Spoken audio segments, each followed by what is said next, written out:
sitting down and meeting with staff and determining what would be the principles of what we think would be good regulatory reform in this current environment. Number one is not to have any more bailouts. We feel like that when we have allowed entities to access the taxpayers as a fallback position, that's not good regulatory reform.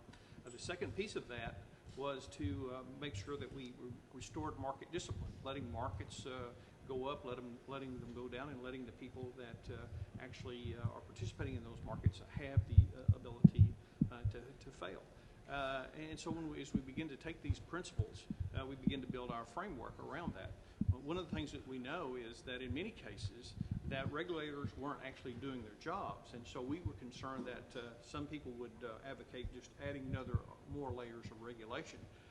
Well, if the regulators aren't doing their job, then there's no point in adding more regulation. We need to make sure that we have it structured correctly, and so we begin to look at how we could streamline and consolidate and make a regulatory structure that works, but at the same time not let the American taxpayers be the backstop for that.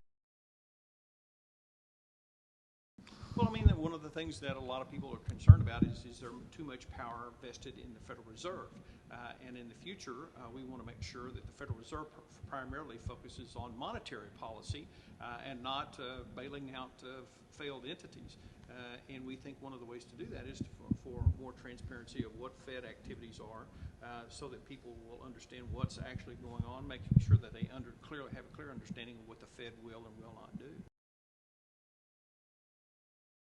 Well, the first stimulus didn't work, and so there again, I think it's kind of like that analogy we were using a while ago. Well, gosh, if the regulators weren't doing their job, let's add more regulation.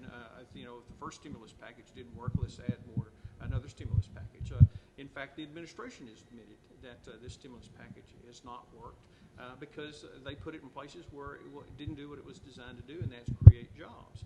The Republicans had a plan, quite honestly, that cost half as much money and created twice as many jobs. Obviously, that was rejected, and now here we are spending billions of dollars of the taxpayers' money, not creating jobs. Unemployment is 9.5%. Many think headed to double-digit very soon, and so the stimulus package has not created jobs.